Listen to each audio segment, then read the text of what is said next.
Hello everyone, welcome back.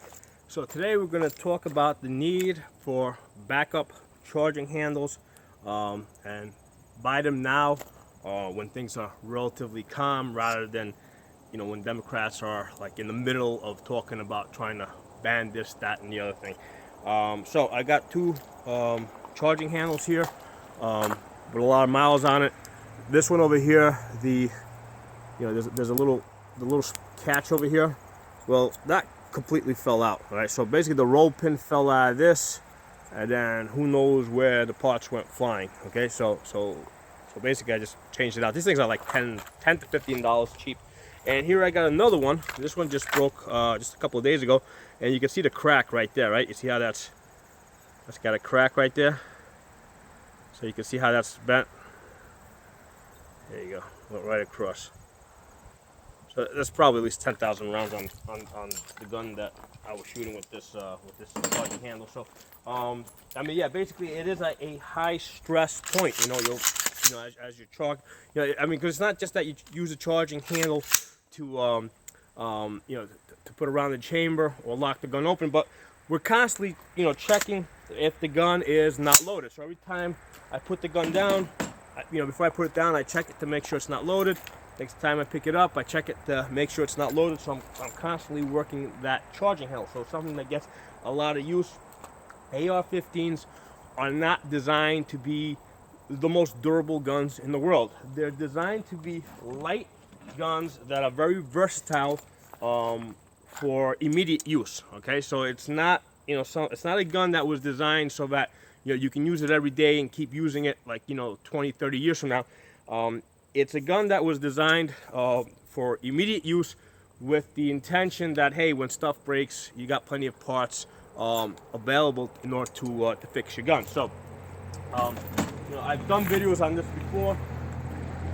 Always have backup trigger groups. This is the ALG. I did a video just on this. I typically, AR triggers are rated for about 5,000 rounds. I usually get closer to about 10,000 rounds. But by the time I get 10,000 rounds, yeah, I've definitely worn out the trigger. It usually will just it'll start locking up on you. So, backup trigger. You want to get yourself, first of all, let's say this. The best backup for an AR-15 is another AR-15. All right, so you always want to have two AR-15s minimal. Okay. So then you want to have a backup bolt, like I got here. All right, just at least one, but many is better. More is always better, right? And then here I have the entire carrier, and then I just bought a backup bolt itself, because the parts that are likely to break are usually in the bolt itself, which is the firing pin, extractor, the cam. So basically, get yourself at least one of these. But you can get yourself at least 2 or 3 of these, because it's not likely that the bolt carrier itself is going to break.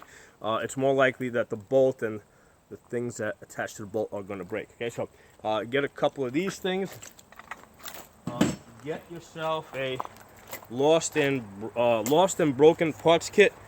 This has like all sorts of stuff in there, gas rings, all sorts of stuff that you're likely to break. The good thing about having stuff like this is, like, if the gas rings wear out or the extractor breaks, I don't have to go into this, which is complete. I can just pull out the parts that I use to get a bunch of this stuff. Okay, so let's talk about the charging handles, because that's what the focus of this video is. I usually, I have bought a couple of these, right? So have a couple of these, mil spec $10 ones, cheap.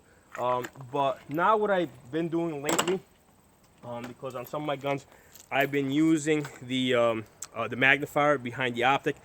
When you have the magnifier on, it can be a little bit hard to get your hands in there to reach the charging handle, right? So what I find is, if I have like either a variable scope or a magnifier, basically I use the ambidextrous charging handles that are a bit larger. Now, if you don't have a large scope on this, and you have the larger charging handle, sometimes it can snag on stuff. However, I find that when you have the bigger scopes up here, that stick out a little bit more anyway, you're less likely to snag. But that's something to be aware of, right? So, so as you can see here, this is a lot easier to grab and work when you got a magnifier in the back. So with this one over here, I've got the standard mil spec charging handle, which, like I said, it's a little hard to get in there. So what I do is I ordered some extra ambidextrous, you know, larger size charging handles. I got these from Optical Planets. From this one's from Tribe. They're like $30, so it's not like, you know, I mean, they do got like the $100 ones. I don't know if they're necessarily that much better. The $30 ones seem to be working fine for me. I've been using one of these for at least 2 years. I want on my AR with a variable scope on it. Works fine. So what I'm going to do now is, okay, so here I've got, you know, I want to basically change out this charging handle, right? So I'm going to pull that pin out, open this up. Okay, so I'm going to pull this out. All right, so what I'm going to do is this charging handle is now going to go into my box of spare parts, right? So now I got the charging handle. I'm going to take this one. I'm going to put the ambidextrous one in there. Put this on there. So this is a way of getting, you know, a spare charging handle, right? Now I got the ambidextrous one, which is going to work great with the magnifier here. And now this, the one that I just took out, which is this one, you know, that's going to go into my box of spare parts in case I ever need another charging handle, you know, in case one of these other ones break. Okay, so so that's an idea, you know. You know, instead of buying, I mean, I would definitely buy like at least one of these $10 ones.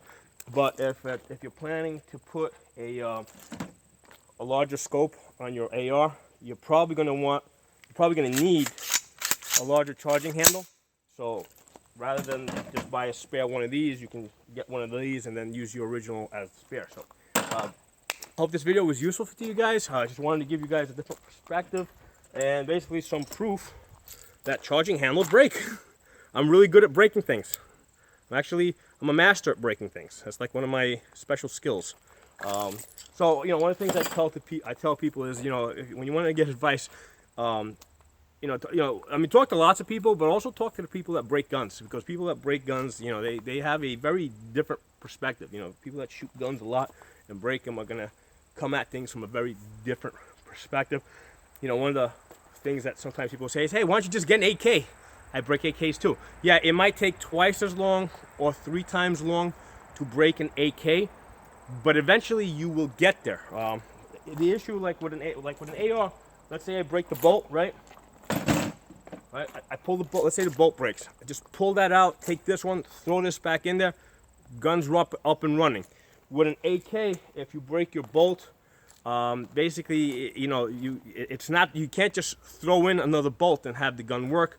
The way the AK needs to be head spaced. So the way you head space an AK is you have to take the barrel pin out and move the barrel back and forth to get the right head spacing. And I have no idea how to do it. I mean, I've seen videos how to do it, but, you know, I mean, I've never actually done it. If it came down to it, I'd probably send my AK out to have somebody do it, because I don't have the gauges and stuff like that. But with an AR, you just when your AR breaks, you just take another bolt and just throw it in there, and the gun's up and running. Okay, so so when people say, hey, just get an AK, you know, it'll never break, that's not true. If your AK doesn't break, you don't shoot it enough. Okay, you know, those are my thoughts on that, because I've broken AKs. And the problem with AKs is when they break, they're a little harder to fix. ARs break more often, but when they do break, they're easier to fix. So just some ideas for you guys. If you guys have some comments, please put them in the comment section. I'd love to hear from you guys, get some different ideas. You know, even if it's contrary to what I'm saying, that's fine. You know, we can have a discussion. If you're not a member of the channel, subscribe. We'll talk soon.